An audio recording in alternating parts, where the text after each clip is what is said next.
¿Qué tal? ¿Cómo estamos, señores? Buenas noches. Estamos listos para empezar un seminario de literatura peruana. Me presento, soy Luis Daniel Marino y vamos a trabajar lo que corresponde a literatura peruana contemporánea. Lo que vamos a hacer en este momento es precisamente el capítulo desde posmodernismo en adelante. Acá estoy pendiente, como siempre, del chat. Podemos ir conversando, ver alguna pregunta. Y tenemos una miscelánea bastante fácil. Esta miscelánea comprende 10 preguntas que vamos a trabajar aquí en Ciencias del Saber. Ya está, ya lo veo. Ahora sí. Bueno, te cuento rápidamente. Si nosotros vamos a trabajar literatura peruana del siglo XX, el tema de hoy es literatura peruana del siglo XX, lo que tenemos que conversar nosotros es qué pasó primero en el Perú a partir del siglo XX. Recuerda algunos detalles. Iniciamos el siglo XX con un rasgo importante en la política. Tú sabes que todo el siglo XIX tuvimos en gran mayoría, por no decir la totalidad, gobiernos militares, ¿cierto?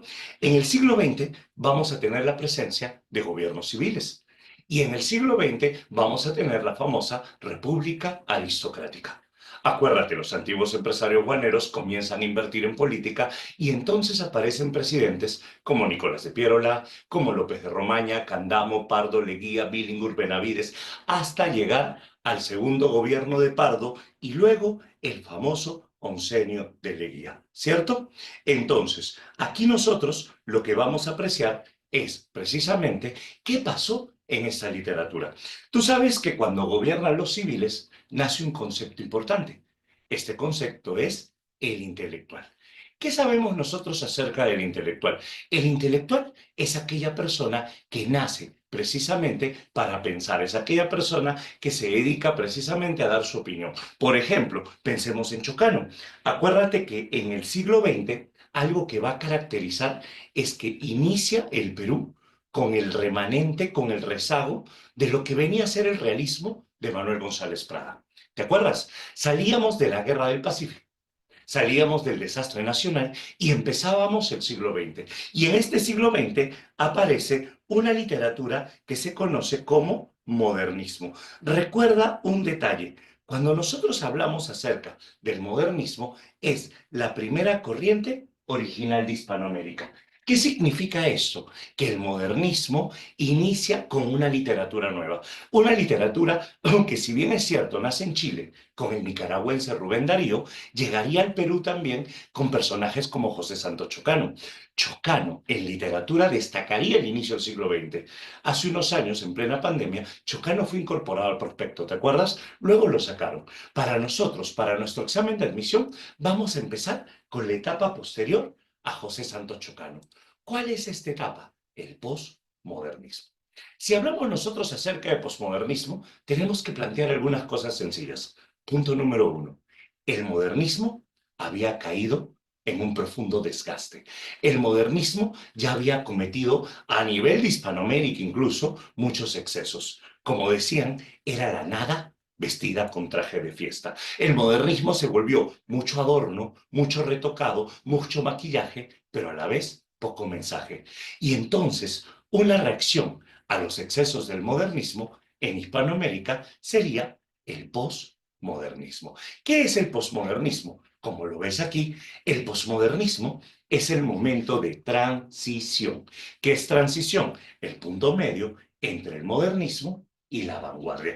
Es el paso del modernismo hacia la vanguardia. ¿Qué caracteriza el posmodernismo? La búsqueda de una expresión propia, la búsqueda de una expresión original. Eso sería el posmodernismo. ¿Dónde lo va a buscar? En lo sencillo, en lo cotidiano y, por ejemplo, en el Perú, en lo provinciano. Nosotros vamos a tener en la literatura posmodernista, en las primeras décadas del siglo XX, a diversos representantes. Por ejemplo, la literatura posmodernista se va a caracterizar porque va a traer consigo al movimiento colónida, liderado por Abraham Valdelomar, va a traer consigo el simbolismo de José María Eguren e incluso la famosa generación novecentista o arielismo, donde está José de la Ribagüero, Ventura García Calderón. Para tu examen de admisión y para tu prospecto, el posmodernismo se centra en ellos dos. Pero no olvides que aquí también ya comienza a aparecer José Carlos Mariátegui, la revista Mauta también, ¿cierto? Bueno, vamos a plantear nosotros algunas ideas. Tenemos una miscelánea pequeña, tenemos 10 preguntas. De estas preguntas vamos a sectorizarlas por temas. ¿Qué significa? Yo te explico el primer tema, hacemos una pausa, vemos qué preguntas podemos desarrollar. Acuérdate que este seminario está orientado para el examen de la Universidad Nacional Mayor de San Marcos. Entonces tenemos que saber también cómo afrontamos las preguntas de ECO. Comenzamos entonces. Si hablamos nosotros de la literatura posmodernista, el primer autor importante para nosotros va a ser este señor, José María Eguren. ¿Qué debo saber de Eguren? Primero, tú tienes que saber que el simbolismo es una escuela cosmopolita de influencia francesa y este simbolismo en el Perú va a estar representado por el poeta niño. No se le llama poeta niño porque tenga temática infantil. Tiene alusiones al mundo infantil, sí, pero no es temática dirigida para niños. Recuerda que con Eguren lo que van a hacer es la llamada poesía pura. ¿A qué le llamamos poesía pura? Una poesía sin componentes sociales, una poesía sin ámbito de lucha, una poesía que prácticamente es exótica, se aleja de la realidad. Un rasgo fundamental, simple y sencillo. Si tú vas a un examen de admisión de San Marcos y ves un poema de Guren, lo primero que tienes que responder es color y música. Es lo básico que siempre viene con Eguren. Música. Los poemas de Guren están orquestados musicalmente. Tienen abundante ritmo. Color. Los poemas de Guren tienen el cromatismo, abundancia de referencias a los colores. La niña de la lámpara azul, los reyes rojos, por ejemplo. Con Eguren vamos a tener los mundos de ensueño, escenarios infantiles. Con Eguren, sobre todo San Marcos considera esto. La tradición de la literatura peruana va a iniciar formalmente con dos poetas, Eguren y Vallejo. Por eso siempre dicen que Eguren inicia el ciclo de fundadores de la poesía peruana. Ciclo que va a llegar a su fin, va a llegar a su punto alto con Vallejo. ¿Por qué? Porque Eguren inaugura la poesía pura y Vallejo inaugura la poesía social. Eguren y Vallejo son los dos pilares de la poesía peruana.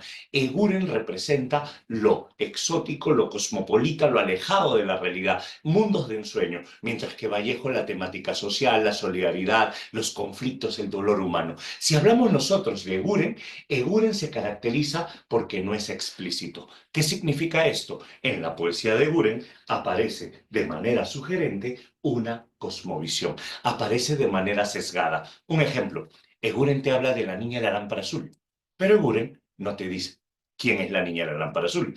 Eguren te habla de los reyes rojos, pero no es explícito en quiénes son los reyes rojos. ¿Te das cuenta? La cosmovisión en la poesía de Eguren aparece de manera sesgada. Bueno, acuérdate que Eguren inicia con simbólicas. Un poema importante de simbólicas, El Duque.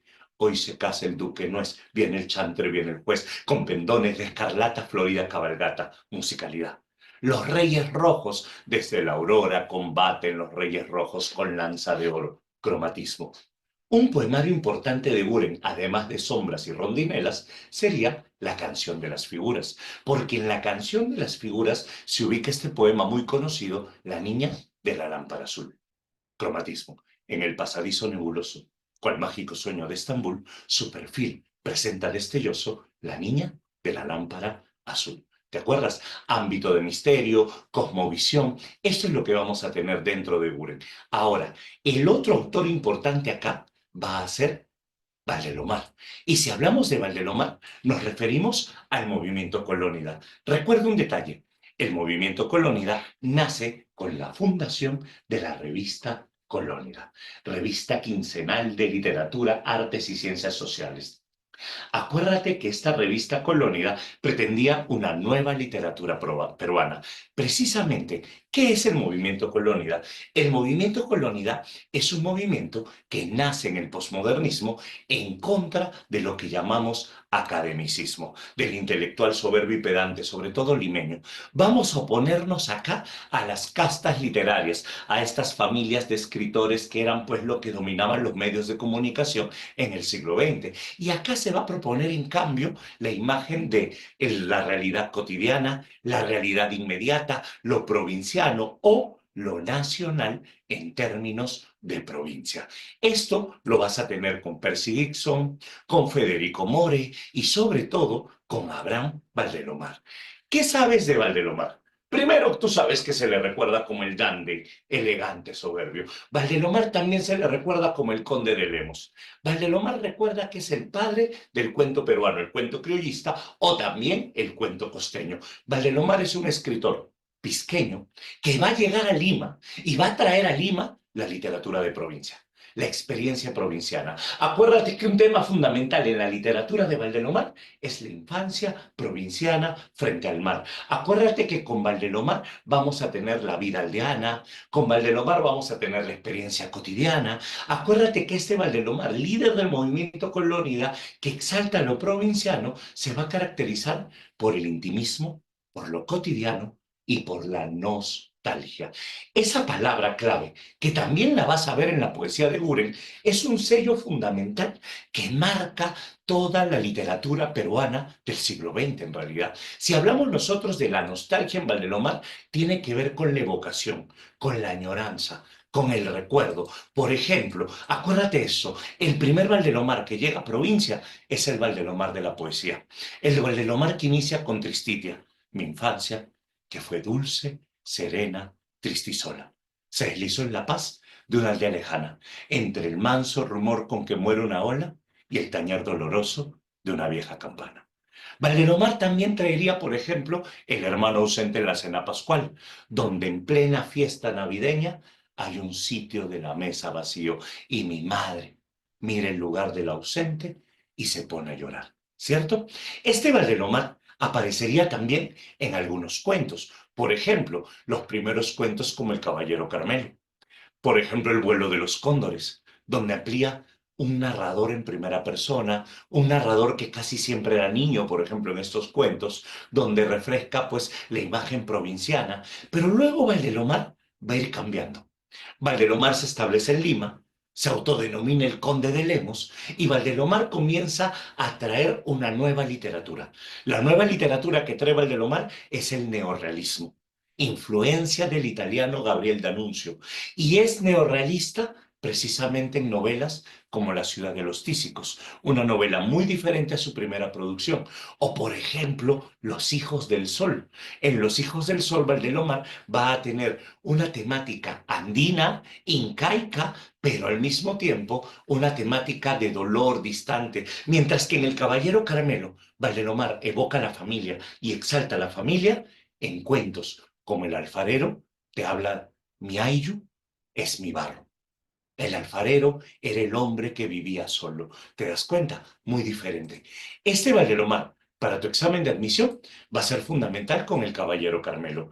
Recuerda algunos detalles breves, el seminario es rápido. Punto número uno, el Caballero Carmelo llega a casa como regalo de Roberto, el hermano ausente, aquel que venía de Chincha, aquel que trajo dulces para todos y para papá trajo un gallo. El Carmelo. El Carmelo era un gallo soberbio, altivo, era comparado con un caballero medieval. La fama del Carmelo era más grande que la fama del mismo alcalde, como los gallos del Caucato. Y este Carmelo se integra al mundo familiar. Recuerda eso porque es fundamental. El Carmelo se hace parte de la familia, de la infancia provinciana. Sin embargo, papá aceptó una pelea porque dañaron la honra del gallo, porque dijeron que el gallo era un gallo de menor valer, que no era un gallo de raza. Y como papá aceptó la pelea, no nos dejaban jugar con el Carmelo, lo tenían preparado todo el día. Y cuando llegó el día de la batalla, 28 de julio, San Andrés de Pisco, allí el Carmelo se enfrentaría al Ajiseco. Y cuando el Carmelo se enfrenta al Ajiseco, un gallo más joven que él, el Carmelo resulta malherido. Sin embargo, en sus ojos el mismo brillo de juventud hace que se levante, lo esquiva el Ajiseco, lunde en la arena un par de aletazos, picotazos, y el juez grita, Ajiseco enterró el pico. Ganador, Caballero Carmelo. En hombros lo llevamos, le soplamos aguardiente bajo las alitas, lo llevamos a la casa para curarlo. Fueron días de agonía hasta que el Carmelo, Al tercer día se levantó, miró la puesta del sol, extendió sus alas y cantó por última vez. Esa noche la cena fue fría y silenciosa.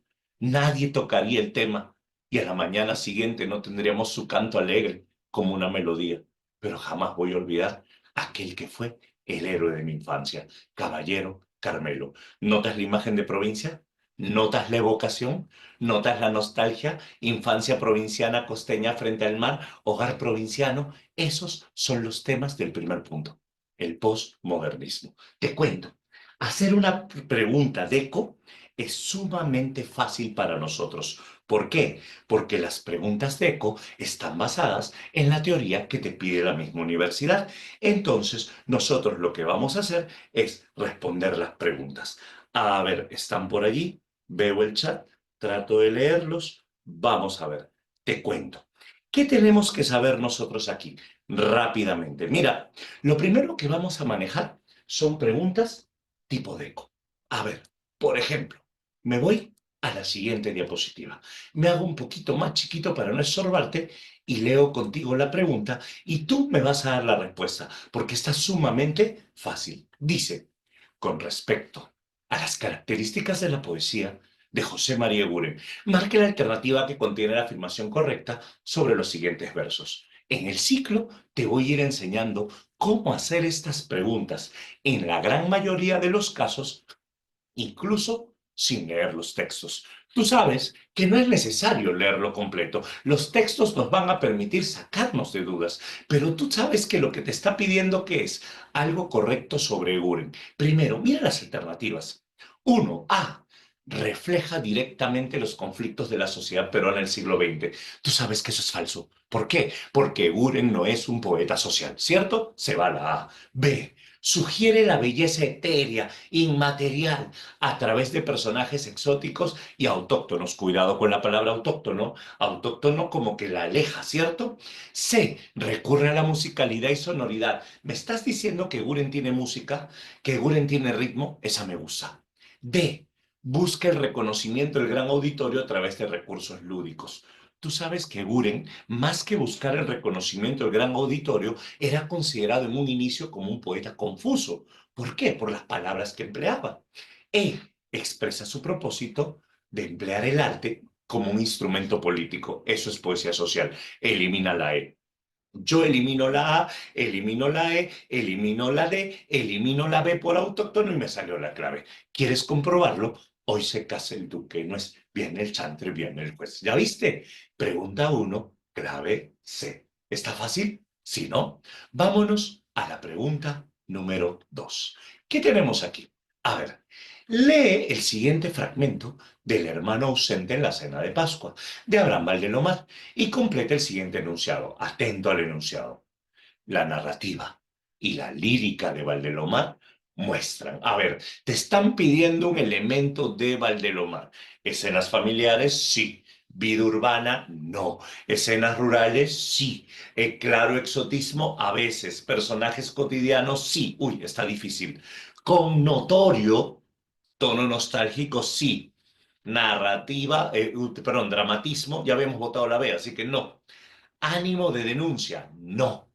Espíritu inconforme, no. Dramatismo y personajes cotidianos, no. Ya salió la clave. Profe, pero no leí el poema. Pero te está diciendo que es el hermano ausente en la cena pascual. Tú ya sabes, es un sitio vacío en la cena navideña. ¿Qué sería? Escenas familiares con tono nostálgico. Compruébalo. Hay un sitio vacío en la mesa, hacia el cual mi madre tiende a veces su mirada de miel, y vocita el nombre del ausente, pero él hoy no vendrá a sentarse en la mesa pascual. Ya pues, la clave era la A. Facilito. Vámonos a la pregunta número 3. A ver, ¿qué dices de la 3? Profe, es grandota. Ten cuidado. Identifica la pregunta. Si yo me voy a la parte de arriba, llegó el terrible día. No, eso es el texto, hijo. Busca el enunciado de la pregunta. ¿Dónde está el enunciado? Aquí. Comienza con eso entonces. En relación al fragmento citado del Caballero Carmelo de Abraham Valdelomar, marque la alternativa que completa correctamente el siguiente enunciado. Vamos a ver. La dramaticidad del relato se produce por la relación entre él y la ya. ¿Sabes cómo se hace esta pregunta fácil?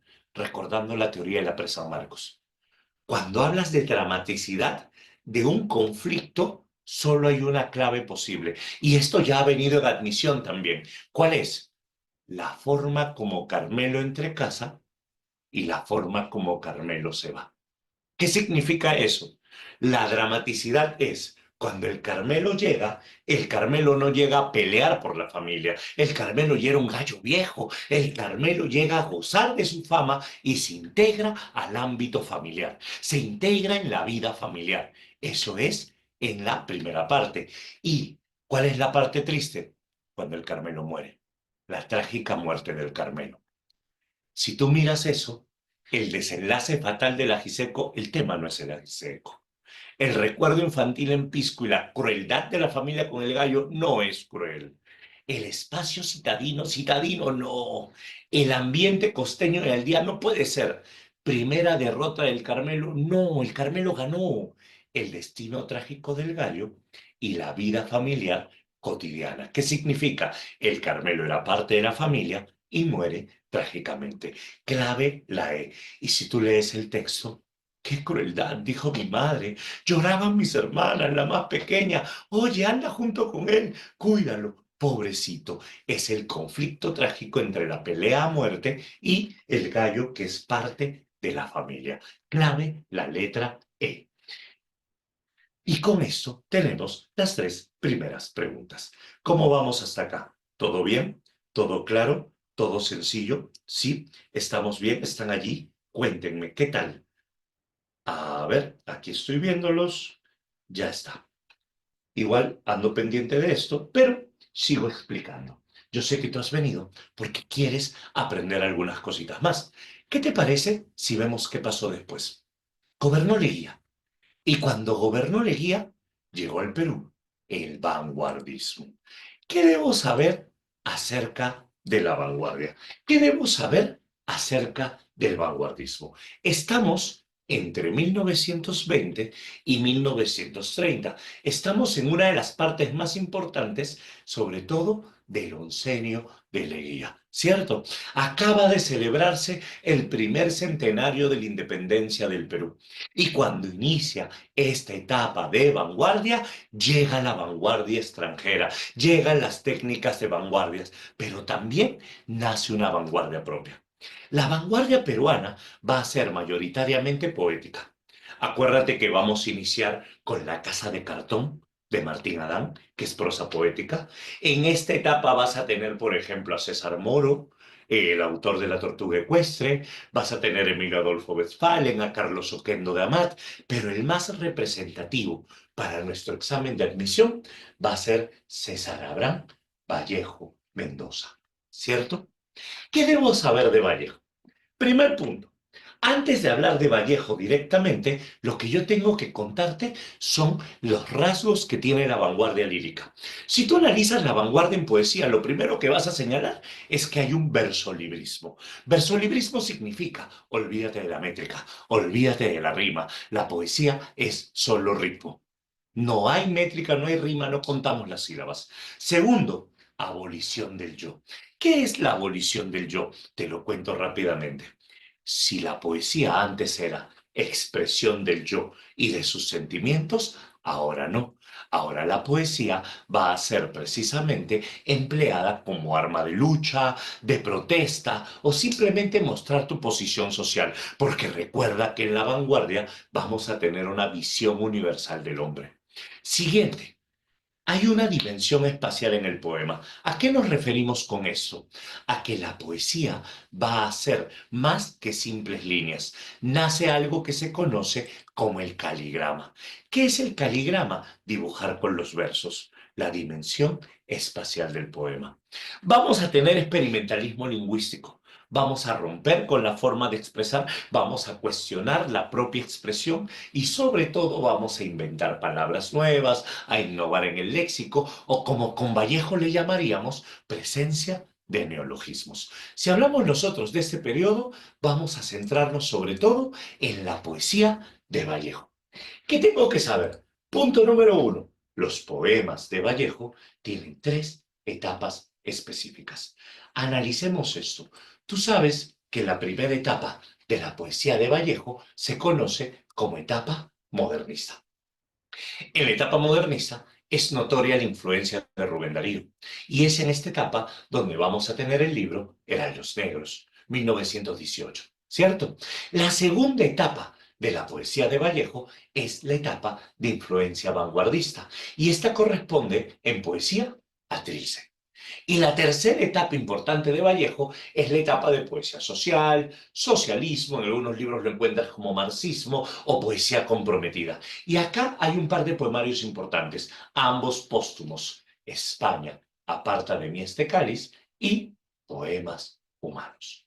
Si hablamos nosotros de estas etapas, es sencillo. ¿Por qué? Porque una pregunta de eco te dice, del siguiente poema tal, del libro Heraldos Negros. Ah, si yo sé las características de esta etapa, me sale la clave. O del siguiente poema tal, del libro Trilce, del libro Poemas Humanos. Traducción. Si yo conozco las etapas de la poesía de Vallejo, las preguntas de Vallejo son sumamente fáciles. Vas a darte cuenta que las claves salen al ojo. Primera etapa. Hablemos de la etapa modernista. Si hablamos de la etapa modernista, esta etapa corresponde a Los Heraldos Negros, libro publicado en 1918. Vallejo había estudiado lingüística y literatura en la Universidad de Trujillo. Vallejo llegó a Lima, publicó un pequeño artículo, Conociendo la ciudad de los reyes de la mano del conde de Lemos. Vallejo en Lima conoció a Valdelomar, conoció a Eburen, conoció a Mariátegui, conoció a González Prada. Y Vallejo en Lima publicaría su primer poemario importante, Los Heraldos Negros. Este poemario pertenece a su etapa modernista. Es una etapa de influencia Rubén Dariana, es decir, influencia de Rubén Darío. Si es modernista, significa que Vallejo va a tener musicalidad, que Vallejo va a tener sugerencia, va a tener exotismo, presencia de símbolos, metáforas. Listo. ¿Qué más? Vallejo en esta etapa se va a centrar sobre todo en la imagen de la familia, el hogar provinciano, la vida provinciana, pero todo lo va a hacer desde un dolor personal. Vallejo en esta primera etapa te habla del dolor del yo, el dolor personal, la profunda sensibilidad, infancia, hogar. Y obviamente como es modernista, todavía aquí no hay verso libre. Aquí lo que vamos a tener es en realidad una métrica regular. Vamos a ver, en este primer poemario, imagina lo siguiente, abre el libro conmigo. Cuando abres el libro, te encuentras con el poema que le da nombre al libro, Los Heraldos Negros. Hay golpes en la vida tan fuertes, yo no sé, golpes como los del odio de Dios, como si ante ellos la resaca de todos los sufridos se posara en el alma. Son pocos, pero son lenguaje solemne, lenguaje alturado, metafórico, son las caídas hondas de los Cristos del alma. Eso es una metáfora. Serán tal vez los potros de bárbaros Atilas o los heraldos negros que nos mandan la muerte. Metáforas cultas, ¿cierto? Los dados eternos, el poema que le aplaude González Prada, así lo dice. Este es el poema que con mayor bravía me aplaudió el maestro. Dios mío, estoy llorando el ser que vivo. Me pesa haber tomado de tu pan, pero este pobre barro pensativo no es costra fermentada en tu costado. Tú no tienes Marías que se van, ¿cierto? Idilio muerto que ya ha venido en admisión. ¿Qué estará haciendo ahora mi Andini dulce Rita? El poeta Su amada es uno de los primeros poemas que publica en la revista Variedades que dirigía Clemente Palma. Y Espergesia es el último poema de este libro. También aquí está Mi hermano Miguel, Los pasos lejanos. Sobre todo imagina esto. Abres el libro con Hay golpes en la vida tan fuertes, yo no sé. Cierras el libro con Yo nací un día en que Dios estuvo enfermo. Grave, grave, dolor personal. Esa es la primera etapa de Vallejo. Si te viene un libro, o perdón, una pregunta de Trilce, tú tienes que recordar que Trilce es la etapa vanguardista de Vallejo, publicado en 1922. Trilce es un poemario que no tiene métrica, no tiene rima, verso libre. Tampoco tiene título, los poemas están numerados. En Trilce Vamos a quebrar la sintaxis convencional. El orden, la estructura de la oración la vamos a quebrar. ¿Cómo se llama cuando Elisa nos? Se llama lo mismo, dice, ¿cierto? Vamos a tener neologismos. ¿Qué son los neologismos? Palabras nuevas, palabras inventadas. Y acá Vallejo va a aparecer con la ortografía caprichosa. ¿Qué es ortografía caprichosa? Ortografía caprichosa es romper la ortografía. Por ejemplo, busco volver de golpe al golpe. Sí, pero volver lo escribe con B y le pone 3 Vs al final. Rompe con la ortografía. Y Vallejo va a usar caligramas, es decir, dimensión espacial del poema. En este poemario no hay títulos, pero podríamos decir que hay ejes temáticos. La cárcel. Con la cárcel, palabras claves: angustia, soledad por la cárcel. La madre muerta. Acuérdate que la madre murió antes de que escriba este libro. Es más, la madre murió antes de que lo metan preso. Él lloró la muerte de su madre en una celda. Y la imagen del hogar provinciano. Este tema sale por derivación de la madre. Recordando a la madre, recuerdo la infancia. Aguerita, Nativa, Miguel, recordando los juegos de niños. Mamá dijo que no tardaría, dice en otro verso, ¿cierto? Acá él dice, amorosa llavera de innumerables llaves, mamá. Si estuvieras aquí, ¿hasta qué hora serían 4 estas paredes?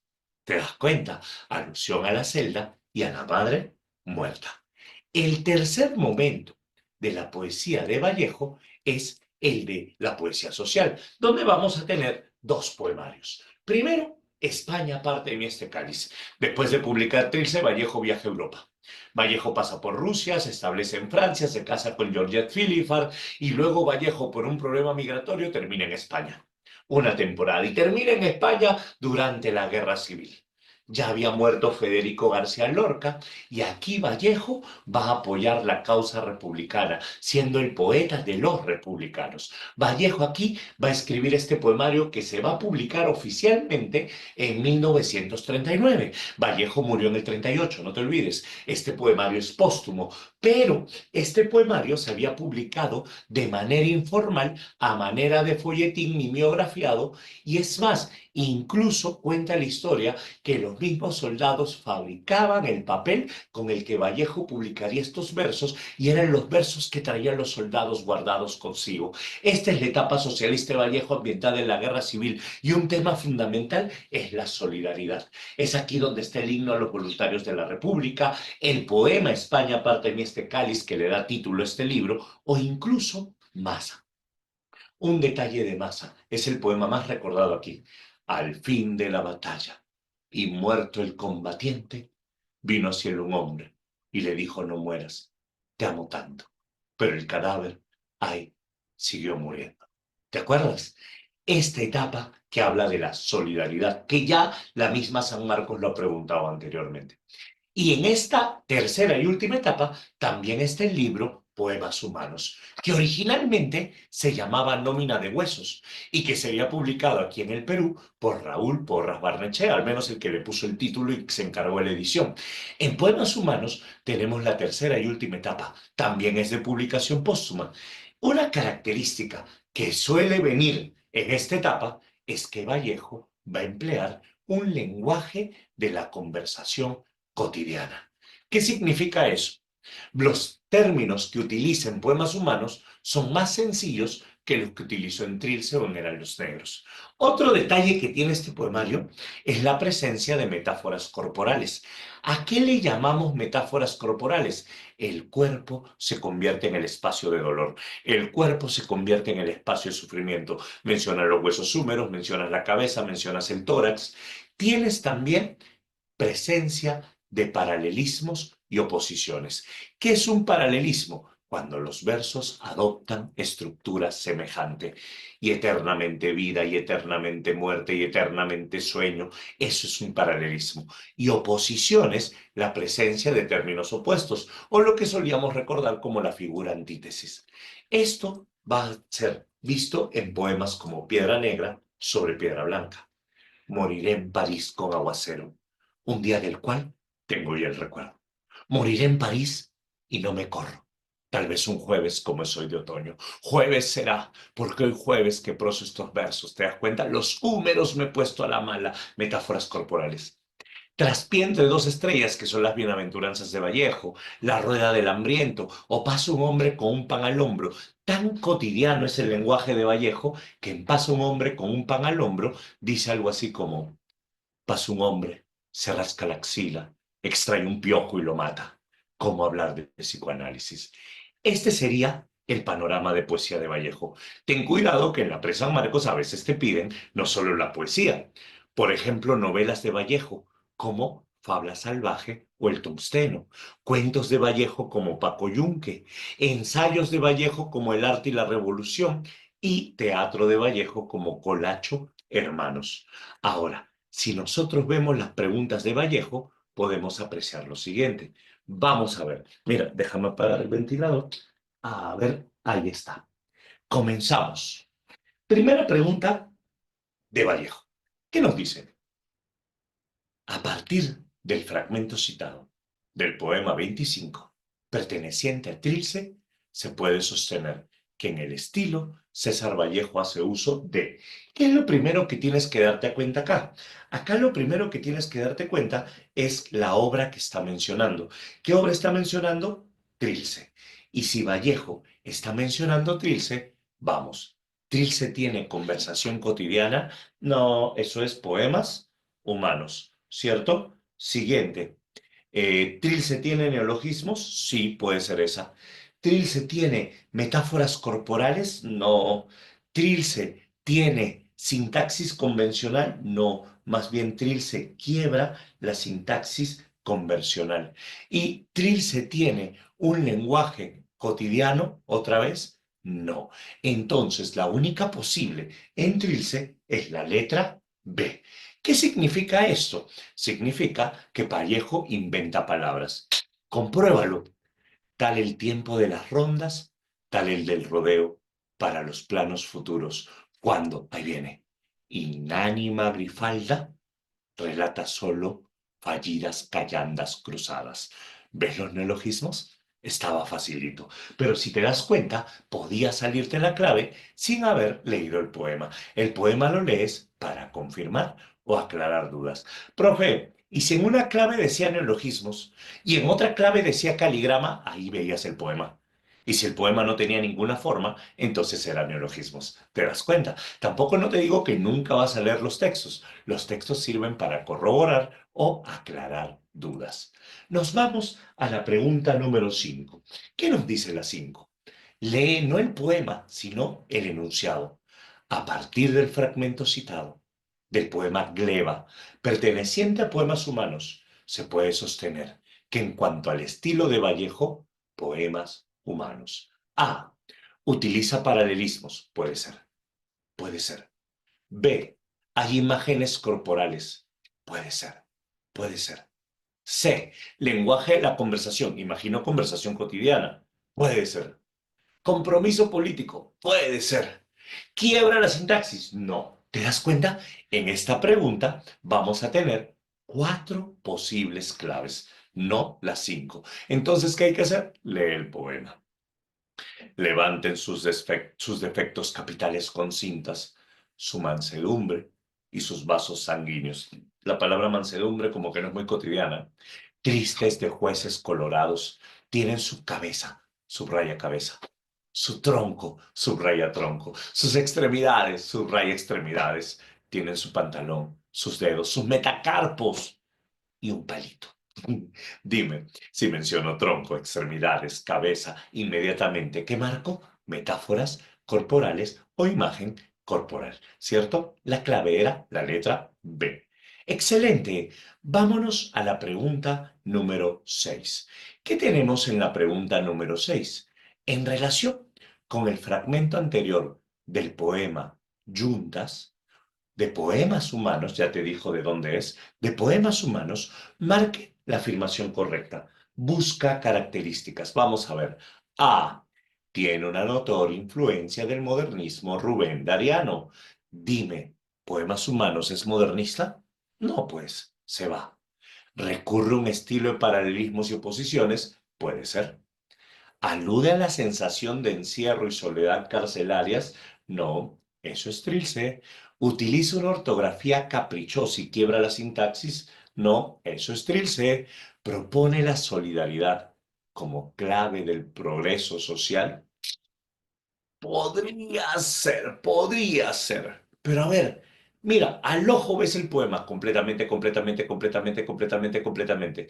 Los poemas tienen la misma forma, completamente además y una exaltación, completamente además y una exaltación. Eso se llama paralelismos. Y vida-muerte, todo nada, eso se llama oposiciones. Entonces, ¿cuál marcaría aquí? La letra B. Listo, ya ves, vamos, 6 claves. ¿Cómo jugando? Y recién son las 10:15 casi. ¿Qué significa? Significa que tenemos tiempo de sobra. Vamos a ver. ¿Qué tenemos acá? Siguiente tema. Ya, este tema sí es grande. Este tema hay que explicarlo con calma. El capítulo se llama indigenismo, pero para que tú entiendas el indigenismo, yo tengo que contarte qué hubo antes. Para hablar de indigenismo, yo voy a hablarte primero del indianismo, pero ten cuidado con algo, por favor. Acá hay un tema que debemos tener en cuenta. ¿Cuál es? Hay dos formas de trabajar este tema.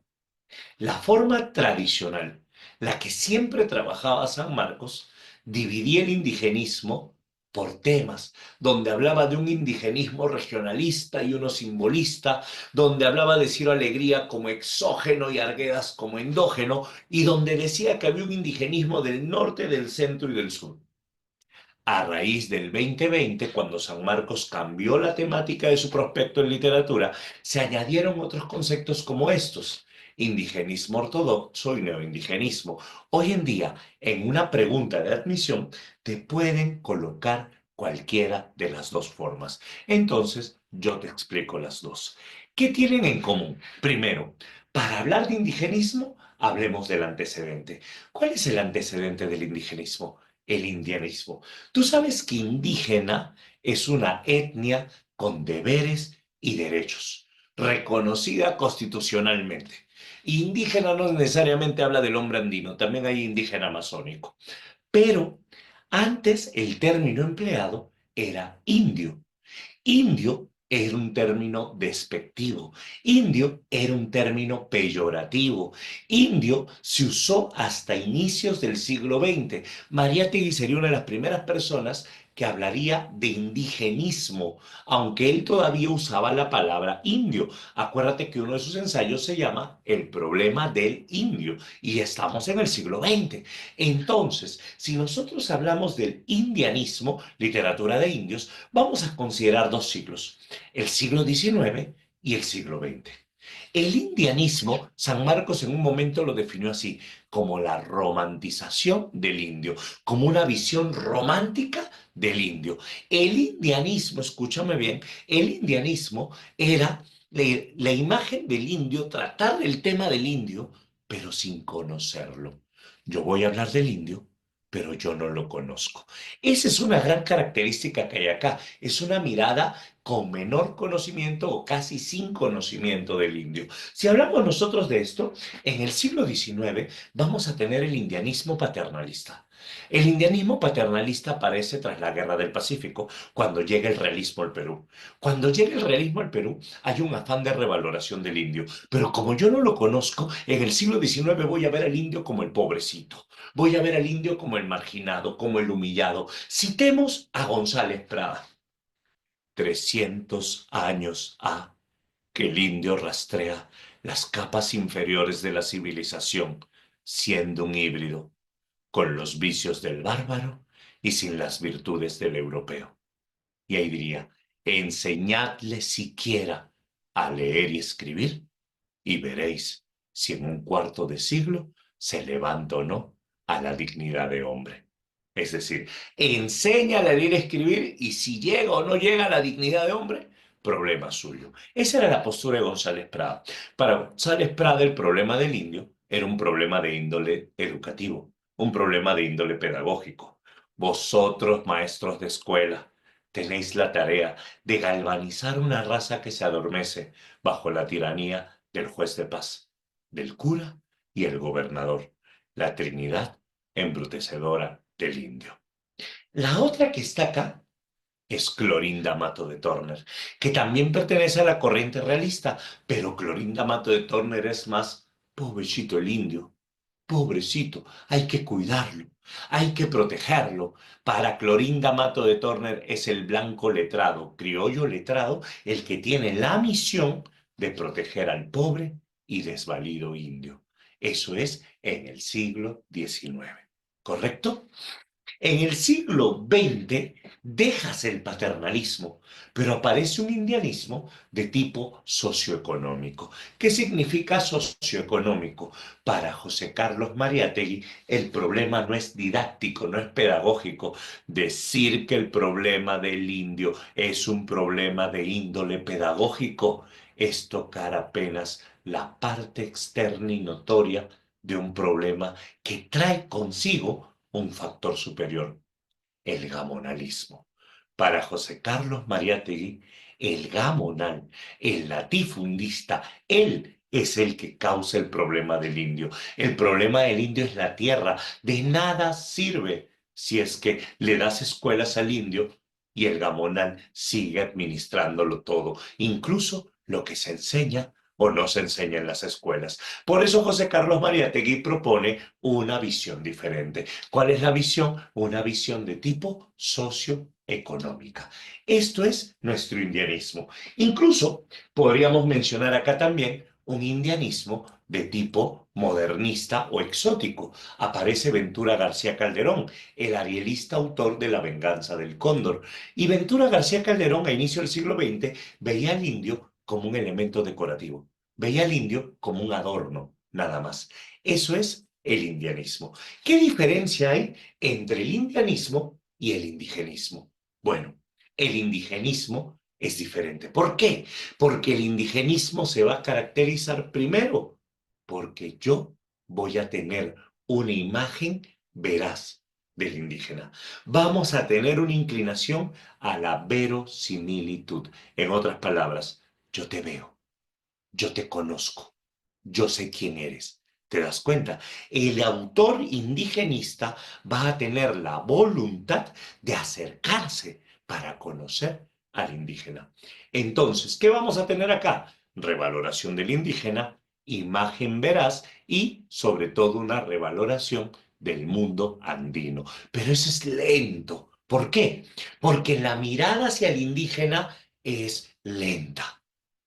Todo comenzaría con Enrique López Albújar.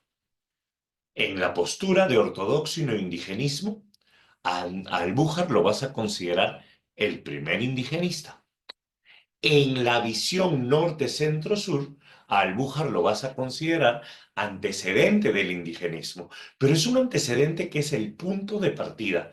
¿Por qué? Porque en la década del 20 aparece publicado el libro Cuentos Andinos. Y Cuentos Andinos nos trae una experiencia diferente. Si Valdelomar trajo consigo la experiencia de provincia, si Valdelomar trajo consigo la imagen provinciana costeña, Albújar nos traería la experiencia andina con términos en quechua. Por ejemplo, un cuento de cuentos andinos sería Ushanan Hampi. Está en quechua, el título, que significa último recurso o pena de muerte, donde lo matan a Consemaile. ¿Te acuerdas? El ladrón al que lo van a justiciar. Entonces, ese es el punto de partida. Luego, formalmente, nacen los indigenistas. La primera postura que vamos a mencionar es esta. ¿Cuál es? Hay dos tipos de indigenismo. Esta es la primera teoría que vas a considerar. El primer tipo de indigenismo se llama así, indigenismo ortodoxo y neoindigenismo. Es la primera clasificación. ¿Y qué diferencia tiene uno con otro? Que el indigenismo ortodoxo tiene influencia positivista. Es decir, decimonónico. Acostúmbrate a esa palabra. Decimonónico, siglo XIX, significa empleo de un narrador omnisciente, empleo de un tiempo lineal, una distancia entre el narrador y el mundo narrado. En otros textos, San Marcos antes le llamaba visión exógena, desde afuera. El narrador no cree en lo que está narrando. Ese es el indigenismo ortodoxo. El indigenismo ortodoxo todavía tiene técnicas del realismo y tradicionales. Acá, este indigenismo ortodoxo decimonónico borónico estaría representado por Albújar y por Ciro Alegría, el autor de El mundo es ancho y ajeno. Y el otro indigenismo se va a denominar neoindigenismo.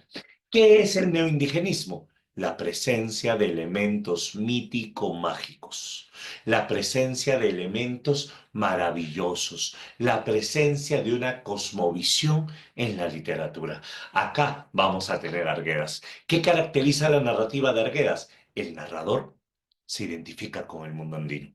Mientras que en Ciro Alegría el narrador se mantenía ajeno, con Arguedas el narrador se identifica con el mundo andino. Postura importante. Siguiente, acá lo que vamos a tener, además de la identificación, presencia de elementos como el animismo, la naturaleza que cobra vida. Todo lo mágico vinculado a las creencias andinas. ¿Te acuerdas cómo terminaban los ríos profundos? Y la peste andaría terido una rama de chachacomo o sobre un manto de flores de pisonay, arrastrada por el río hacia la gran selva, al país de los muertos, donde está el Yelas. Esa imagen de personificar una enfermedad, mencionar términos regionales como la planta de chachacomo, la flor de pisonay y hablar del país de los muertos, la gran selva. ¿Te das cuenta? Esa es una cosmovisión. El narrador cree lo que te está contando. Eso sería esta postura. Ahora, ¿cuál es la otra postura? La otra postura consiste en dividir al indigenismo en tres momentos o en tres lugares. Indigenismo del norte, indigenismo del centro e indigenismo del sur. El indigenismo del norte, la libertad, va a estar representado por Ciro Alegría. El indigenismo del centro va a traer consigo un autor llamado Manuel Escorza Torres, el autor de Redoble por Rancas. Y el indigenismo del sur va a estar representado por José María Arguedas. Esa es la otra visión. Pero no importa cuál de las dos teorías consideres en tu examen. Tú de todas maneras tienes que saber detalles de Ciro Alegría y de Arguedas. Tenemos unas preguntas, tres preguntas, si no me equivoco, sobre indigenismo, y estas tres preguntas se centran en Ciro Alegría y en Arguedas. Entonces aprovechemos este evento y conversemos un poquito sobre eso. ¿Listo? ¿Qué tal vamos hasta acá? ¿Todo bien? ¿Está claro? ¿Está sencillo? Vamos a ver, te cuento. Si hablamos nosotros acerca de los representantes del indigenismo, yo tengo que señalar lo siguiente. Como te había mencionado, el indigenismo ortodoxo inició con Enrique López Albújar. ¿Sabes lo que hizo Albújar? Albújar fue una de las primeras personas que miró al indígena y lo mostró, al menos como es, por fuera, externamente. Mostró al indígena y sus costumbres. No se metió en la mente del indígena, no se metió en sus miedos, no se metió en sus conflictos, mucho menos en su religión y creencias, pero ya lo mostró como es. Es decir, no es el típico pobrecito indio, no, el indígena es diferente. Hay un indígena ladrón, hay un indígena autoridad, hay un indígena noble, hay un indígena enamoradizo. Eso es lo que inicia con Albújar. Ciro Alegría se acerca un poquito más. Ciro Alegría se mete en la mente del indígena. El narrador de Ciro Alegría es un narrador capaz de saber lo que piensa el indígena, capaz de saber lo que sueña el indígena, capaz de saber lo que imagina el indígena. Sabe sus miedos, sabe sus frustraciones, sabe sus conflictos, sus enemigos, sus luchas, pero no cree en lo que cree el indígena, solo lo muestra. Hay una escena, El mundo es ancho y ajeno, donde Rosendo Maki acababa de perder el juicio de los linderos, el juicio de la tierra, donde le iban a quitar su comunidad. Y Rosendo Maki sabía que tenían que irse. Y entonces Rosendo Maki le grita al cerro Rumi, Taita Rumi, ¿nos irá bien en Yanañahui? Y preguntó de nuevo, Taita Rumi, ¿nos irá bien en Yanañahui? Y Taita Rumi no respondía. Y casi llorando y frustrado, Rosendo Maki gritaría, Taita Rumi, nos irá bien. Y el eco le respondió, bien.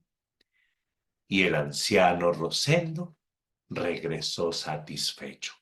Ahí el narrador dice algo así como el lector podrá suponer, más que la presencia de una divinidad andina, lo que tenemos aquí es el poder de la autosugestión. Y fue esa sugestión la que llevó al anciano alcalde Rosendo Maki a dormir tranquilo esa noche. ¿Te das cuenta? El narrador de Ciro Alegría sabe lo que está sufriendo el indígena, pero el narrador no es indígena. Y es más, el narrador no cree en lo que cree el indígena, lo narra desde afuera. En cambio, si me acerco un poquito más, tengo Arguedas. Arguedas ya es una cercanía casi total. Con Arguedas, yo no solo sé lo que piensas, lo que sueñas, lo que haces, yo sé lo que crees. Y es más, yo creo en lo que tú crees. Comparto tu espiritualidad, comparto tu religión, comparto tus creencias. Por eso es que Ciro Alegría, perdón, José María Arguedas ya es prácticamente considerado un neo-indigenista. ¿Correcto? Entonces, a eso es precisamente a lo que San Marcos antes le llamaba exógeno y endógeno. Ahí lo tienes. Ahora vamos a hablar un poquito de cada uno. ¿Qué tenemos por aquí? Comenzamos con Ciro Alegría Bazán. ¿Qué podríamos hablar de Ciro Alegría? Primer punto. Ciro Alegría te va a hablar de personajes. Ahí está arriba. Te va a hablar de costumbres. Te va a hablar de espacios andinos, ambiente en el mundo andino. Ciro Alegría, es más, tiene un carácter documental y de denuncia. Recuerda que Ciro Alegría tuvo vocación política. Cuando era joven y estaba en Trujillo, formó parte del Partido Aprista Peruano y por ser aprista precisamente tuvo que salir exiliado a Chile y en Chile escribiría la mayoría de sus novelas, ¿cierto? Entonces Ciro Alegría pretende hacer una denuncia documental. Ciro Alegría, al hablarte del mundo es ancho y ajeno, está hablando de cómo los gamonales y cómo la hacienda aniquilan a las comunidades campesinas. Siguiente. Ciro Alegría no te escribe en quechua, no, pero lo que hace Ciro Alegría es utilizar un dialecto andino del castellano. La lluvia buena, papá, la lluvia buena ha venido la lluvia buena. Así escriben las novelas. Ciro Alegría tiene influencia regionalista. Aquí podrías recordar al escritor venezolano Rómulo Gallegos. ¿Te acuerdas? El autor de Doña Bárbara. En un momento estuvo en el prospecto también. Rómulo Gallegos, autor de Doña Bárbara, era regionalista. ¿Qué es el regionalismo? La civilización contra la barbarie. ¿Qué es regionalismo? El campo contra la ciudad. ¿Qué es regionalismo? El hombre contra la naturaleza. Acuérdate que el regionalismo es la variante americana de la literatura realista. Ah, por eso tiene un narrador omnisciente, por eso tiene tiempo lineal, por eso tiene influencia positivista, por eso es regionalista. Y como dijimos hace un momento, el narrador de Ciro Alegría nos muestra una mirada externa, ajena, alejada del hombre andino. No cree lo que el hombre andino cree. El hombre andino de Ciro Alegría se muestra porque nos podemos meter en su mente, pero no cree el narrador en lo que está mostrando. Es decir, el narrador te muestra su pensamiento, su subjetividad. Al decir subjetividad me refiero a se mete en su cabeza, muestra la subjetividad del indígena, su mente, mas no cree en lo que cree el hombre andino. Si hablamos de Ciro Alegría, la novela importantísima es El mundo es ancho y ajeno. Tú sabes que Ciro Alegría comienza con La serpiente de oro, con la que gana el premio de la editorial Nacimiento en Chile. Ciro Alegría sigue con Los perros hambrientos, precisamente la novela de la sequía, la novela de Simón Robles, en donde va a ganar el premio de la editorial Zigzag, pero con la novela El mundo es ancho y ajeno, gana el premio de novela de la editorial Reinhardt en Nueva York. Esta novela tiene un tema fundamental, la lucha por la tierra. Obviamente donde el gamonal aniquila a la comunidad, pero es la lucha por la tierra. Sigue la temática de María Mariátegui del gamonal como el origen del mal. En esta novela aparece la comunidad campesina. A los indígenas, para Ciro Alegría, vamos a llamarlos comuneros. El comunero es el indígena, el hombre que vive en comunidad. Y la comunidad es un espacio de fraternidad, es un espacio de desarrollo, es un espacio de solidaridad. Y es acá donde la comunidad se va a enfrentar al gamonal. Y hay un problema. Todo el aparato político y todo el aparato de justicia trabaja para los gamonales. Entonces, el pobre indígena está condenado a perder, porque la ley es algo que el blanco saca para hacernos daño. Ay, tengamos cuidado, comuneros, si viene un blanco y nos viene a sacar la ley. La ley. Hubo antes una ley que nos cobraba impuestos solo por ser indios. Éramos esclavos. Sin embargo, esta ley, ténganle miedo a la ley, dice, ¿no? Ahí está. Otro tema importante es la sabiduría popular. La sabiduría popular va a aparecer en esta novela, sobre todo encarnado en un personaje, Rosendo Maki, el anciano sabio alcalde de Rumi. Y obviamente vamos a tener corrupción de funcionarios, corrupción de jueces, la Guardia Civil o la Guardia Nacional trabajando en beneficio del gamonal. Son algunos de sus temas importantes. Esta novela se ambienta en los Andes peruanos y, como te dije hace un momento, está compuesta con narrador omnisciente y con tiempo lineal. Recuerda lo siguiente, la novela comienza con una palabra: desgracia. Desgracia. El anciano Rosendo Maki estaba en la cordillera y, desesperado, comienza a escarbar y a buscar entre las plantas. ¿Por qué? Porque ha visto una serpiente y la serpiente es mal presagio. Desgracia, desgracia. Y dice, ¿cuál desgracia augurará la serpiente? ¿La muerte de Pascuala o es el gamonal que viene a quitarme la tierra? Y precisamente eran las dos, porque cuando Rosendo Maki desciende de la montaña, Pascuala estaba muerta. Y luego vino el gamonal con el juicio de los linderos. Recuérdalo, Rosendo Maki es el alcalde de la comunidad de Rumi. Está casado con Pascuala y tiene varios hijos naturales e hijos adoptivos. Entre los hijos adoptivos estaba Benito Castro. Al inicio de la novela solo se dice que Benito Castro no está, se ha marchado lejos. Benito Castro volvería en la segunda parte de la novela. Acá vamos a tener que la comunidad tiene autoridades políticas. Por ejemplo, Rosendo Maki es el alcalde y Clemente Yacu, Goyo Auque y Porfirio Medrano son regidores de la comunidad. En esta comunidad, el plano religioso es fundamental. Las creencias son fundamentales para ellos. Por eso, como consejera de Rosendo Maki, está Nacha Suro, que es la curandera en la novela, la mujer sabia. Tienes otros personajes como Jacinta Prieto, Casiana. Curiosamente, acá hay algo interesante. Hay un bandolero en esta tierra. No nació en la comunidad. Se llama El Fiero Vázquez y él está enamorado de Casiana y, es más, tiene un pequeño hijo, ¿cierto? Y es por eso que el fiero al final querría luchar por la comunidad. Ahora, ¿quién es la amenaza de la comunidad? La amenaza de la comunidad es el gamonal, Álvaro Amenábar y Roldán. Álvaro Amenábar y Roldán es el dueño de la hacienda Humay y Álvaro Amenábar y Roldán acaba de apropiarse de unos yacimientos mineros y quiere mano de obra no barata, gratis. Y por eso Álvaro Amenábar y Roldán ha inventado que la comunidad de Rumi es suya y que pero los comuneros tienen que irse, tienen que largarse porque es suyo. El plan de Amenábar era que los comuneros le supliquen y Amenábar les diría, ya, ya, los dejo vivir ahí, pero trabajan en mi mina. Pero no contaban con que el anciano Rosendo Maki, cuando viaja a la ciudad a vender la cosecha, se acerca al abogado Bismarck Ruiz y presente un recurso de apelación. Cuando el gamonal se enteró que habían presentado un recurso de apelación, se puso furioso y entonces mandó llamar a su abogado, Roque Ñíguez. Ramón Briceño era uno de los caporales, de los hombres que trabajaba para Amenábar, y estos dos luego los vemos. Entonces Álvaro Amenábar comenzó a desplegar todo el aparato corrupto. Primero, lo mandó a Julio Contreras el Mágico para que, con el pretexto de querer hacer intercambio compra y venta, se entere quiénes en la comunidad tenían armas, para que luego vengan los oficiales a decomisarlas. Zenobio García se infiltraría en la comunidad también, porque sabían que Jacinto Prieto iba a declarar y entonces lo provocaron. ¿Para qué? Para que lo metan preso antes del juicio. Movieron las fronteras, los linderos de la comunidad. Y es más, sobornó al mismísimo abogado Bismarck Ruiz para que trabaje para él. Por eso, cuando llegó el juicio, no contaba con nada. Y el pobre Rosendo Maki, por más que se esforzó en su declaración, simplemente perdió el juicio.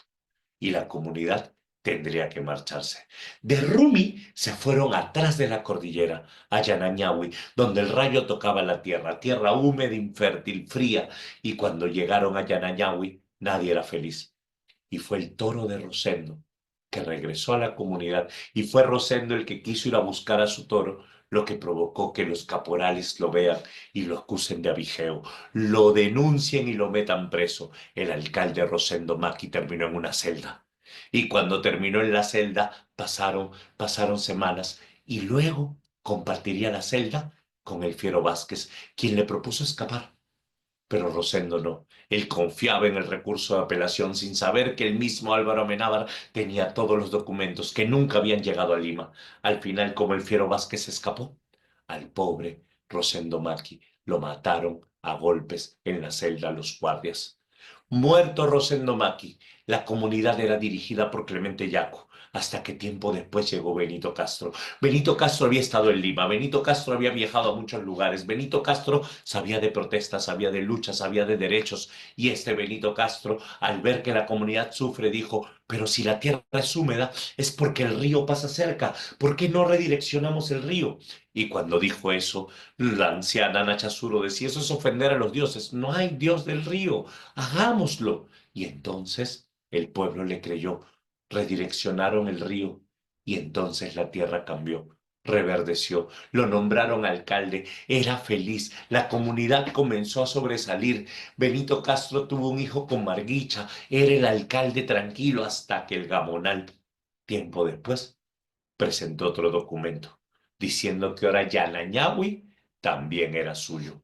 Pero Benito no contrataría un abogado. Benito le dijo al pueblo: ustedes, los que venimos de lejos, saben que allá el blanco dice: el mundo es ancho, el mundo es ancho, váyanse. Pero ustedes saben perfectamente que el mundo es ancho y ajeno. Así que yo les digo: luchemos, peleemos por lo que creemos. Convenció al pueblo para un levantamiento armado, y cuando llegó el amanecer apareció el Gamonal, pero el Gamonal no llegó con sus caporales, el Gamonal trajo consigo a la Guardia Nacional, y se armó una gresca donde los muertos yacían por toda la cordillera, y Benito Castro ensangrentado llegó a su casa gritando: Marguicha, Marguicha. Váyanse, váyanse lejos. Marguicha, cargando al bebé, sale desesperada gritando: ¿a dónde iremos, Benito? ¿A dónde vamos? Marguicha contemplaba sus ojos locos, su soledad, el mundo. Ella no se había dado cuenta, pero Benito Castro había muerto ya. Más cerca, cada vez más cerca, el estampido de los Mauseres seguía sonando. Date cuenta, esa imagen del Mauser, del disparo, representa que, como la comunidad es aniquilada por los gamonales, hacienda versus comunidad, algo semejante a la típica temática regionalista de civilización versus barbarie. ¿Qué tal hasta acá? ¿Todo bien? Vámonos al último indigenista, y con esto cerramos este otro bloque para ver algunas preguntas. ¿Todo bien hasta acá? ¿Todo tranquilo hasta acá? ¿Cierto? Sí, sí, sí. Perfecto. Yo no veo ningún mensaje. Bueno, primera vez que uso esta aplicación, no veo ningún chat. Si alguien está escribiendo, no lo veo. Si hay algún mensaje, me avisas por interno. Y Luca, no veo ninguno por acá. A ver, vamos a plantear acá algunos temas. Por ejemplo, si hablamos nosotros acerca de José María Arguedas, lo primero que vamos a señalar es que Arguedas ya es un mayor acercamiento al mundo indígena. Por eso es que Arguedas tiene un acceso profundo a la subjetividad indígena. Con Arguedas vamos a describir creencias. Con Arguedas vamos a escribir costumbres, la forma de pensar, la idiosincrasia social andina. En la literatura de Arguedas, el simbolismo andino, su tradición cultural aparece. Es más, en algún momento la presa San Marcos lo dijo así de manera poética: Arguedas escribe en castellano lo que aprendió en quechua. Tú sabes que Arguedas nació en Andahuaylas, Apurímac, y que aprendió a hablar el quechua antes que el español, ¿cierto? Arguedas por eso tiene un español muy marcado por el quechua, muy marcado por la lengua andina. Este Arguedas te va a mostrar una mirada mítica del mundo andino, la cosmovisión, las creencias desde su interior, el narrador mismo. Arguedas, y esto también lo planteaba la presa San Marcos, escúchalo, funde el yo desgarrado del protagonista con el de los indios. ¿Cómo es eso? Una palabrita clave: desarraigo.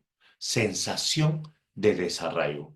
¿Qué es la sensación de desarraigo? La sensación de desarraigo quiere decir que el narrador siente que no pertenece a ninguna parte. Y esa sensación de soledad, vacío, desarraigo y marginación la vas a ver en los personajes indígenas. Por eso hay una mayor identificación con el mundo andino.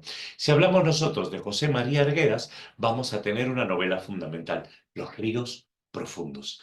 ¿Qué debo saber acerca de los ríos profundos?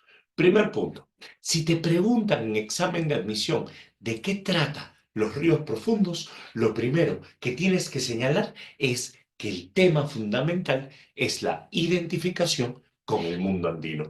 El narrador se identifica con toda la cosmovisión andina. Segundo, acá lo que vamos a señalar es que al narrador le gustan las admiraciones, admira las manifestaciones culturales andinas. Te explico cómo es esto.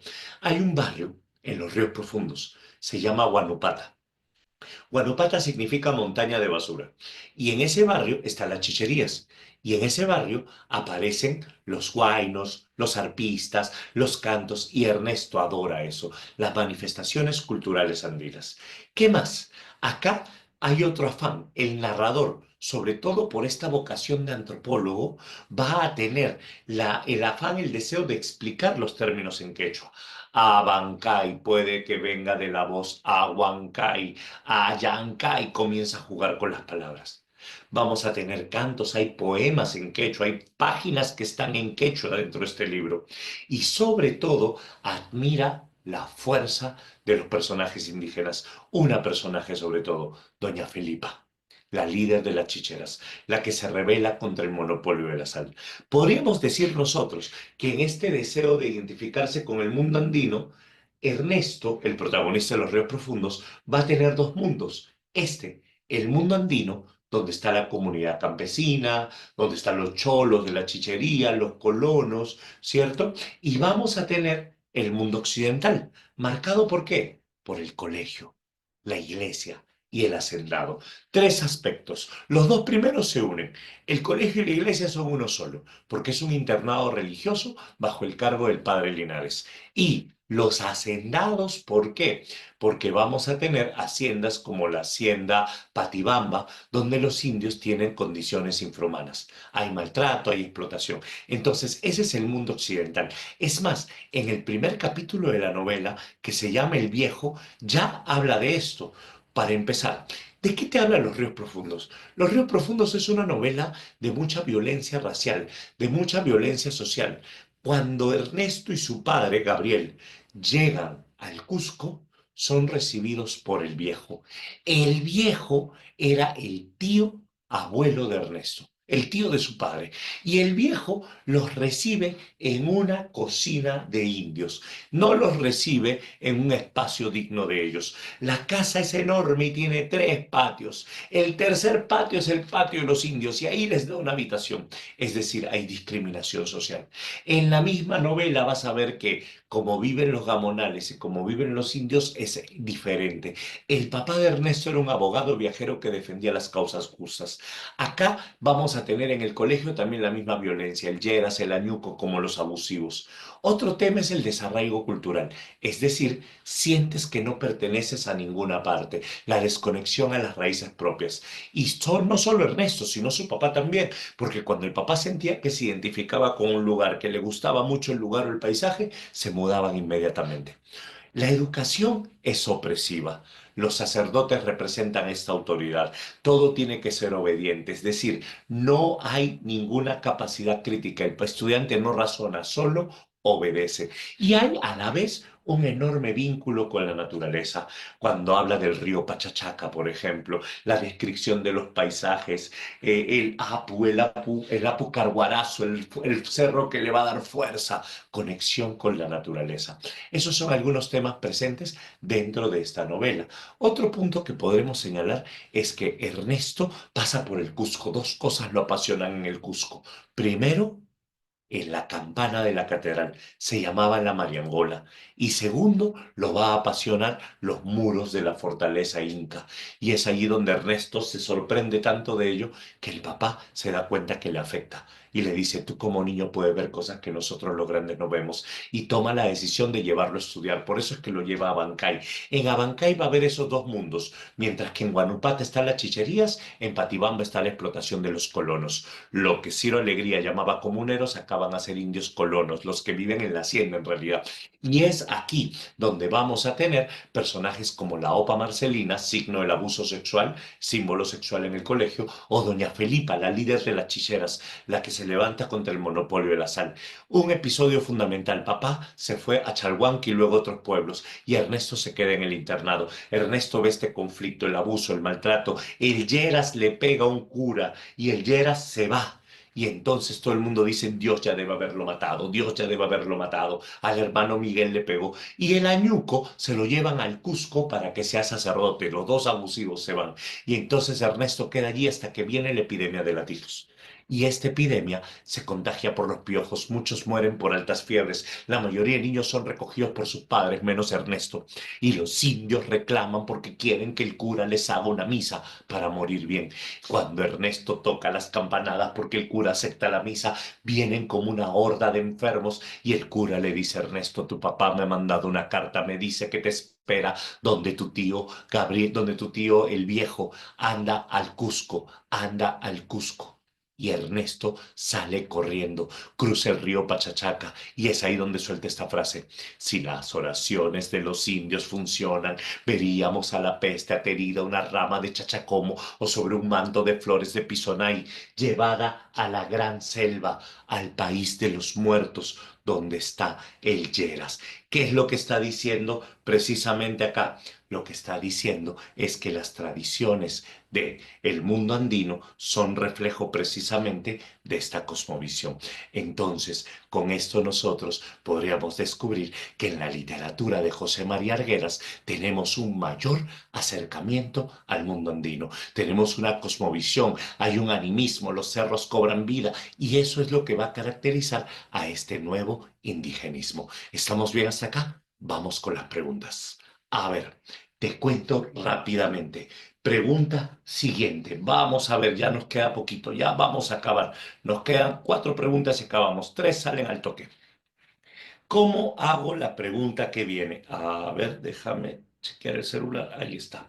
¿Cómo hago la pregunta que viene? Vamos a ver, en relación al fragmento citado de la novela El mundo es ancho y ajeno de Ciro Alegría, la comunidad campesina es presentada por el escritor como una muestra. Ah, ya. ¿Qué muestra la comunidad campesina? Busca solidaridad, busca confraternidad, busca unión. Anulación del régimen comunitario, jamás. Solidaridad, sí. Continuismo del sistema feudal, jamás. Trabajo individual de los indios, podría ser explotación de los comuneros. Ya, pero te dice, ¿cómo muestra la comunidad indígena? Como un espacio de solidaridad. Lees el texto y lo compruebas precisamente. ¿Qué de malo había en la comunidad? Nadie contestaba por toda respuesta, les obligaba a trabajar hasta reventarlo. Los pocos indios cuya tierra, eso era el gamonal, mientras que la comunidad es paz y confraternidad. Entonces, vamos a la siguiente. Osho dice, en relación al fragmento del mundo es ancho y ajeno de Ciro Alegría, marca la alternativa que completa el siguiente enunciado. El desenlace de la novela evidencia una denuncia. ¿Cuál es la denuncia? Criticar a al gamonal o a la hacienda como destructora de la comunidad indígena. Vamos a ver, ya que el autor desmitifica la comunidad como un espacio de fraternidad. No, jamás. Busca la solidaridad y amparo del feudalismo. El feudalismo no es solidario. ¿Qué más? ¿Concibe la comunidad como inferior a otras instituciones? No, jamás. Exalta el espíritu de justicia social que dice a cargo de los gamonales. No. ¿Condena el sistema que liquida a la comunidad campesina? Sí. La clave es la letra E. Y está en el texto. Váyanse, váyanse. ¿A dónde iremos? Más cerca, cada vez más cerca, el estampido de los Mauseres continúa sonando. La clave era la E. 9. A ver, ¿dónde está la pregunta? Arriba. Lee el siguiente párrafo de Los ríos profundos y marque la alternativa que contiene el enunciado correcto. Uy, esta es más amplia. A ver, una visión escéptica y la cosmovisión. Nunca. Arguedas no. La peste puede penetrar en todos los ámbitos de la naturaleza. Ese no es un tema de Arguedas. Con sus rezos, los colonos aniquilan a quienes causan la peste. Ya te diste cuenta que se refiere a la última parte de la novela. Y no, ese no es el tema. El narrador evidencia una identificación con el mundo andino. Al ojo es esa. Y la falta de educación hace que los hacendados crean que la peste vive. Los hacendados, no. Y es la parte final, donde dice, ¿no? El río la llevaría a la gran selva, al país de los muertos, como Algeras. Perfecto. Y la última preguntita, para ver estos últimos 7 minutos para terminar, la última preguntita es sencilla. ¿Qué pasa? Vamos a la generación del 50. Esta última etapa de la literatura peruana se denomina literatura neorrealista o urbanista.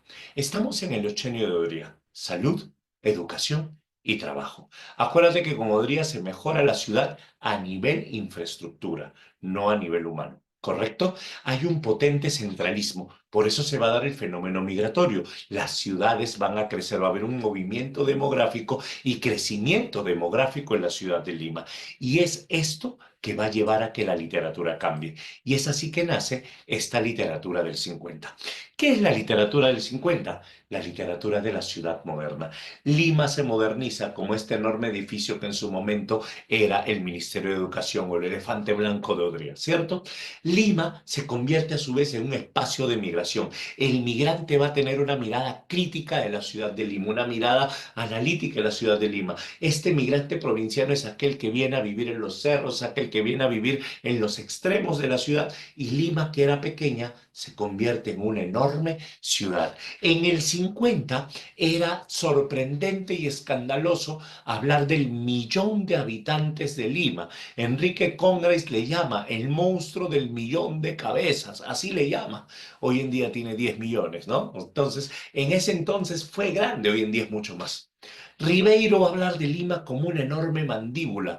Una característica que tiene esta literatura, sobre todo la neorrealista, es una literatura escéptica, una visión escéptica que te va a mostrar las barriadas, los asentamientos humanos y la crisis. Eso es algo importante. Es en esta literatura donde aparece Blanca Varela en poesía. Una visión diferente y distante, pero muy expresionista y surrealista a la vez, ¿cierto? Pero en narrativa está la temática del migrante. Y en narrativa comienzas con Enrique Congrens, el autor de Lima, Hora Cero, la fundación de la barriada Nueva Esperanza. Y luego aparecería Julio Ramón Ribeiro. Y Julio Ramón Ribeiro trabajaría la palabra del mudo. Entonces, ¿qué podríamos afirmar nosotros de esta literatura? Que Lima se convierte en una enorme ciudad que se caracteriza porque hay dos ciudades en realidad, la Lima oficial y la Lima marginal. La Lima oficial, la Lima poderosa y la Lima del migrante provinciano que tiene que luchar por un espacio en la sociedad. Eso es lo que vamos a tener en el 50. Esto lo vas a ver en cuentos como Los gallinazos sin plumas, por la diferencia social, o por ejemplo al pie del acantilado de Ribeiro, el migrante que recién llega. Y esta Lima va a cuestionar todo ello. Y es aquí que aparece una nueva literatura. Luego vendría el 60. En el 60 los conflictos políticos se acentúan y la lucha social se hace notoria. En el 60 aparecen autores como Vargas Llosa, el arquitecto de la narración, novelas como Conversación en la Catedral, que te van a hablar del gobierno de Odría, la corrupción, la persecución política, el reglaje, la extorsión, por ejemplo. Y ya en el 70 hablamos de finales de Lima, pues no, antes en el 70 venía Edgardo Rivera Martínez con El Ángel de Ocongate. Y ese es el panorama de literatura del siglo XX. Aquí vamos a ver la última pregunta para cerrar bonita esta velada, ¿te parece? A ver, ¿qué tenemos en nuestra pregunta número 10?